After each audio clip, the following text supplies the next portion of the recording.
The Phantom Student, a tale of cursed classrooms and mysterious deaths. The small town of Yomoyama, nestled in the Japanese countryside, seemed idyllic at first glance. Its tree-lined streets, quaint shops, and the picturesque North Yoma Middle School painted a picture of tranquil suburban life. But beneath this peaceful facade lurked a darkness that had plagued the town for decades. A curse that centered on Class 33 of North Yoma Middle School. It was into this unsuspecting setting that Koichi Sakakibara arrived, a transfer student from Tokyo, moving to live with his grandparents and aunt while his father worked abroad. As Koichi approached the school gates on his first day, he couldn't shake off an inexplicable sense of unease. The cherry blossoms were in full bloom, their delicate pink petals drifting on the spring breeze, but there was something in the air that felt off. Koichi's first clue that something was amiss came when he entered Class 33. The atmosphere was tense, the students unnaturally quiet. Their eyes darted towards him and then away, as if afraid to make eye contact. And there, at the back of the room, sat a girl with an eye patch and long, dark hair. She was sketching intently, seemingly oblivious to the world around her. "Who's that?" Koichi whispered to the boy next to him. The student's face paled. "Who? There's no one there," he replied, his voice shaking slightly. Confused, Koichi looked back at the girl. She was still there, her pencil moving across the paper. But when he tried to point her out, his classmates reacted with a mixture of fear and denial. It was as if they couldn't or wouldn't see her. As the days passed, Koichi found himself drawn deeper into the mystery surrounding Class 33. He learned of the curse that had plagued the class for 26 years. A curse that began with the death of a popular student named Misaki in 1972. Since then, every year, students and their immediate family members connected to Class 33 would die in mysterious and often gruesome accidents. The girl with the eye patch, Koichi discovered, was named Mei Misaki. She was an extra student in the class, one who didn't exist in the official records, but whose presence triggered the curse. The other students, in a desperate attempt to ward off the deaths, had decided to ignore Mei completely, treating her as if she didn't exist. But Koichi, new to the town, and the curse, couldn't bring himself to ignore Mei. He was drawn to her quiet strength, her artistic talent, and the air of mystery that surrounded her. Despite the warnings of his classmates, he began to spend time with Mei, trying to unravel the truth behind the curse. As spring turned to summer, the curse of Class 33 began to manifest in earnest. The deaths started, each more horrific than the last. A student fell from the stairs, her neck twisting at an impossible angle. Another was impaled on the pointed fence surrounding the school, a gust of wind having lifted her off her feet at just the wrong moment. The atmosphere in the class grew more tense with each passing day. Students jumped at every sudden noise, their eyes constantly darting around, as if expecting death to come for them at any moment. The teachers, too, seemed on edge, their lessons delivered in hurried, nervous tones. Koichi and Mei worked together to investigate the curse, delving into old school records and interviewing former students.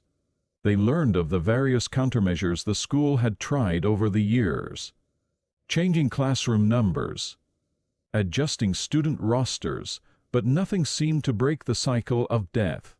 As their investigation deepened, Koichi began to experience strange visions, flashes of memory that didn't seem to be his own, a girl falling from a balcony, a boy crushed under a chandelier.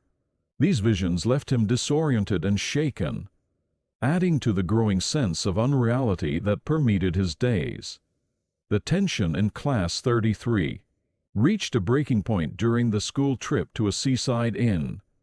What should have been a fun, relaxing excursion turned into a nightmare as the curse manifested in full force. A freak storm hit the coast, cutting off power to the inn and trapping the students inside. In the darkness and confusion, panic set in. Students turned on each other, suspicion and fear overriding reason. Accusations flew as they tried to identify the another among them. Believing that sending this extra person back to death would break the curse, the inn became a battleground. In the flickering light of emergency lamps, shadows seemed to move of their own accord.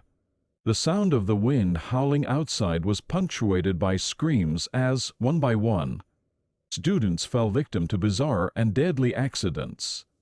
Koichi and Mei fought to maintain order, to protect their classmates and uncover the truth before it was too late. But with each death, the survivors grew more desperate, more willing to take drastic action to save themselves. In a heart-stopping climax, Koichi discovered the truth behind the curse and his own connection to it. He wasn't just a transfer student. He was the nephew of the original Misaki, the girl whose death had started it all 26 years ago. His very presence in the class had accelerated the curse, bringing death and destruction in his wake. The revelation shook Koichi to his core. He had come to Yomayama seeking a connection to his family's past, only to find himself at the center of a tragedy that had spanned generations. The weight of this knowledge, combined with the horror he had witnessed, threatened to overwhelm him. But Mei stood by him, her quiet strength, an anchor in the storm of emotions and supernatural events swirling around them. Together, they faced the final challenge, breaking the curse once and for all. The solution, when it came, was both simple and heartbreaking. To end the cycle of death, they had to acknowledge the presence of death itself. The class had to remember those they had lost, to speak the names of the dead and recognize the whole their absence had left in the world. In a ceremony that was part memorial, part exorcism, the surviving members of Class 33 gathered. One by one, they spoke the names of their fallen classmates, friends, and family members. With each name, the oppressive atmosphere that had hung over the class seemed to lift a little. When it came to Koichi's turn, he spoke the name of his aunt, the original Misaki. As the words left his lips, he felt a shift in the air, as if something ancient and malevolent had finally been put to rest. The curse was broken, but the cost had been high. The members of Class 33 were forever changed by their experiences. They had faced death in its most capricious form, had seen the fragility of life and the power of memory. In the aftermath, Yomayama slowly began to heal. The town, for so long living under the shadow of the curse, started to come back to life. Colors seemed brighter, laughter could be heard in the streets again. But for those who had lived through the events of that fateful year, there would always be a part of them that remained in Class 33 forever, marked by their brush with the supernatural. Koichi and Mei, bound by their shared experiences, found solace in each other's company. They spent long hours talking, trying to make sense of what they had been through. Their relationship, forged in the crucible of terror and loss, grew into something deep and enduring. As the school year came to an end, the surviving members of Class 33 prepared to go their separate ways. Some were eager to leave Yomayama and its dark history behind, while others felt a need to stay, to bear witness to what had happened and ensure it was never forgotten. For Koichi, the decision was difficult. He had come to Yomayama as an outsider, but now felt inextricably linked to the town and its history. In the end, he chose to stay, at least for a while longer. There were still questions to be answered, loose ends to tie up. And perhaps, he thought, by staying, he could help ensure that the lessons learned from the curse were not forgotten. Mei, too, decided to remain in Yomayama. Her role as the another had isolated her for so long. But now she found herself forming genuine connections with her classmates. The shared trauma of their experiences had broken down, the barriers that had kept her apart for so long. In the years that followed, Koichi and Mei became the unofficial custodians of Class 33's story. They worked to compile a comprehensive record of the curse, its victims, and the events that had led to its breaking. This wasn't just an academic exercise. It was a way of honoring those who had been lost, of ensuring that their deaths had not been in vain. Their research led them to other towns, other schools with similar legends of curses and supernatural occurrences. They discovered that Yomayama was not unique in its brush with the inexplicable, but rather part of a larger tapestry of supernatural events that seemed to permeate Japan. As they delved deeper into these mysteries, Koichi and Mei found themselves becoming something of experts in the field of the supernatural. They were consulted by other schools facing unexplained phenomena, called in to investigate strange occurrences across the country. But no matter how far their investigations took them, they always returned to Yomayama. The town had shaped them, had shown them the thin line between life and death, between the natural and the supernatural. It was a part of them now, for better or worse. The years passed, and the events of that fateful year in the class began to take on the quality of legend. New students at North Yama Middle School whispered about the curse, but to them it was just a story, a scary tale to tell at slumber parties. Only those who had lived through it knew the full truth. Koichi and Mei watched as their former classmates moved on with their lives. Some left Yomayama, eager to escape the memories of what they had experienced. Others stayed, building lives and families in the town that had nearly destroyed them. All of them carried the scars of their experiences, visible or not. As for Koichi and Mei themselves, their relationship deepened over the years. They married in a quiet ceremony under the cherry blossoms, the same trees that had been in bloom when Koichi first arrived in Yomayama. It was a day of joy, but also of remembrance for those who couldn't be there. Their life together was not without its challenges. The memories of what they had been through never fully faded. There were nights when one or both of them would wake in a cold sweat, haunted by dreams of falling bodies and inexplicable accidents. But they found strength in each other, in the shared understanding of what they had faced and overcome.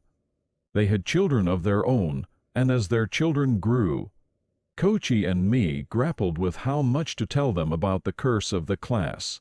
They wanted to protect their children from the darkness they had faced, but also felt a responsibility to pass on the knowledge they had gained to ensure that the lessons of the past were not forgotten. In the end, they chose honesty. When their children were old enough, Koichi and Mei sat them down and told them the full story of the class, of the curse and how it had been broken. They spoke of the importance of remembering the dead, of acknowledging loss, rather than trying to ignore it.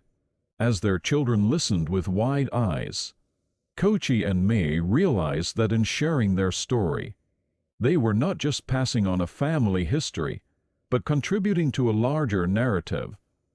The story of the Class 3 had become a part of Yomayama's identity, a cautionary tale about the power of memory and the dangers of trying to deny death's place in the cycle of life. And so the legacy of the Class 3 lived on, in the stories told by parents to their children, in the reverent hush that fell over the school each April when a new group of students entered the infamous classroom in the annual memorial service, held for all those who had been lost to the curse over the years. Koichi and Mei, now in their twilight years, continued to watch over Yomayama. They had become fixtures in the town, respected elders, whose advice was sought on matters both mundane and mysterious. They were the keepers of the town's darkest secrets, but also the guardians of its hope for a brighter future. As they sat on their porch one evening, watching the sun set over the town they had come to call home, Kochi turned to May. "Do you ever regret staying?" he asked. May was silent for a moment, her one visible eye gazing out at the familiar streets and houses. Then she shook her head. "No," she said softly. "This is where our story is. This is where we learned the true value of life and of memory." "How could I regret that?" Kochi nodded, understanding perfectly. They had been through hell together, had faced death and come out the other side. But in doing so, they had found a depth of love and understanding that few ever experience. As night fell over Yomayama, Kochi and May sat hand in hand, silent guardians of a town that had seen both terrible darkness and incredible light. And in the quiet of the evening, they could almost hear the whispers of those long gone, not in fear or anger, but in gratitude for being remembered, for being acknowledged, for being allowed to remain a part of the world they had left behind. The curse of the class was broken, but its lessons lived on. In Yomayama, and through Kochi and May, the story of the phantom class and the power of memory would be passed down for generations to come, a reminder of the delicate balance between life and death, and the enduring strength of the human spirit in the face of the unknown.